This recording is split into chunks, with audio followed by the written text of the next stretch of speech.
Okay, here's a quick overview of the extrusions program. So when we install AutoCAD, we usually install the takeoff program. So you might have to talk to IT to get it installed if you don't have it. But under your C drive, you should have this menus 2016 and WW-opt folder. Inside there, you'll find this extrusions 2016 MDB file. So we're going to open that up.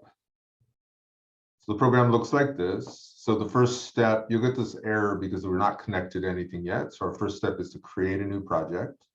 So click on that. It'll prompt you for a file location. I'm just going to put this in my documents folder, and I'm going to call it test. So we'll hit save, and I'll say yes. All right, if you have an existing project, you'll click open existing project and you'll go find that file. Otherwise, you're going to create the new project. You can edit your project information, putting in your job number, the project manager, the job name. These just sort of deal with some of the reports that'll come out. So then we're going to edit the cutting information. So this is the stuff you're going to fill out right here. So you get your quantity, part number, length, mark, finish, and fab. So a lot of times when you're doing this, you might only have a quantity, a part number, and a length. So let me show you the easy way to do this. So open Excel. We'll just do a blank worksheet. So I'm just going to come in here and I'm going to do quantity, part number, length, and then our other fields were mark, finish, and fab.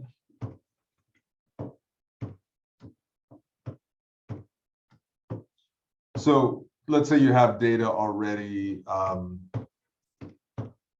just do a few here.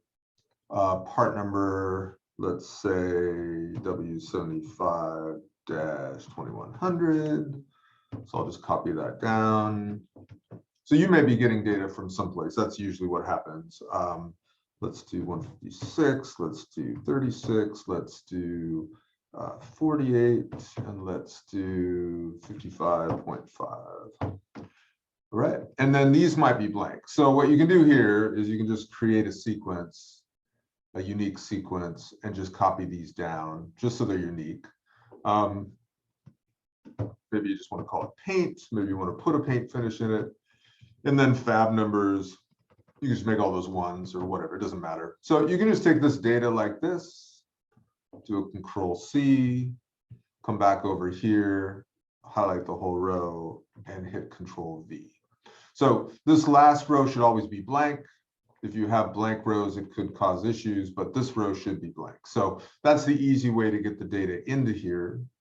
Once you've got your cutting info, then you could come in, you won't need the get sizes from AutoCAD, but we're going to hit the optimize extrusion. So things kind of go in a row. Create a new project or open existing project, edit the project info, edit the cutting info, and now we're going to optimize.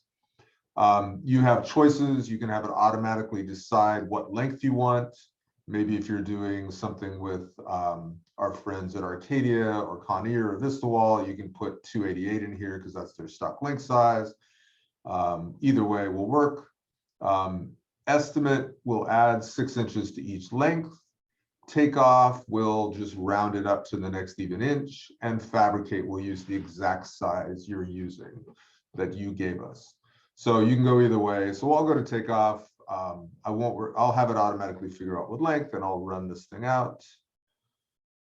Now it's going to tell you that I've got this part number. The length it came up with was 300 inches. The quantity is 1,000. If you have a second length, maybe it's 2 stock length sizes, you would input it here and a paint finish. So we're just going to run it out.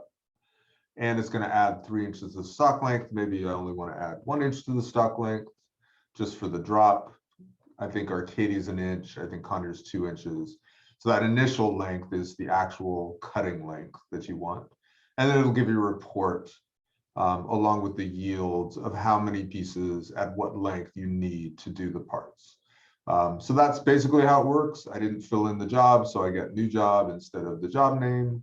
But if I went in and edit project info and put in, let's say, a better job name, test job, just close, you don't have to save anything, optimize again, and we're going to get test job. So, and then you can do a cutting list. They give you a stock length recap. So there's different reports you can pull. You can output this to the Excel metal report. There's an Excel summary. So there's a couple different things you can do. But basically, this is the essential piece of how you do the optimization. Put in your cutting info, which is the parts and pieces you're going to need at the end. Run your optimization. Decide how you want to do it. Do you want to automatically generate a size? The second time, if you don't automatically generate sizes, it'll use the length from the first time. If you run this again, it'll come up with a different length depending on what you put in there. And then decide, do you want it to round up 6 inches on each part that you stuck in? Do you want it to round your parts up to the next even inch? Or do you want it to use the exact size and just the cutting blade? This is, you know, if you're estimating or something, you're probably going to use the takeoff section right here. If you're sending something to the shop floor, you're probably using fabricate. Not sure you use this estimating one unless you want a lot more fluff built in. So, all right, that's how it works. Thank you very much.